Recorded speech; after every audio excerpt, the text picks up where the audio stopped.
านฮู้บ่ว่าประเทศใดเป็นหนี้จีนหลายที่สุดในโลกส่วนประเทศลาวจะอยู่อันดับที่เท่าใด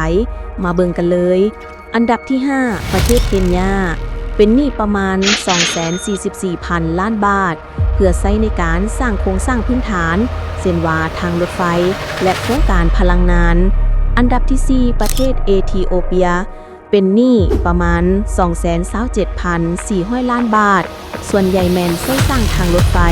ซึ่งปัจจุบันประเทศกำลังเผชิญหน้ากับวิกฤตการเงินตราต่างประเทศอย่างรุนแรงอันดับที่ 3 ประเทศศรีลังกาเป็นหนี้กว่า 294,787 ล้านบาทย้อนบ่สามารถชำระหนี้ได้เหตุให้จีนได้สัมปทานท่าเรือฮัมบันโตตาไปครอบครองถึง 99 ปีอันดับที่ 2 ประเทศอังโกลาเป็นหนี้ประมาณ 700,000 ล้านบาทประเทศนี้ได้กู้ยืมเงินจากจีนผ่านรูปแบบแองโกลาโมเดลโดยเอาน้ำมันไปแลกกับการพัฒนาโครงสร้างพื้นฐานอันดับที่ 1 ประเทศปากีสถานเป็นหนี้สูงสุดถึงประมาณ 888,000 ล้านบาทหนี้ก้อนใหญ่นี้แม่นมาจากโครงการขนาดใหญ่ภายใต้ซีเปก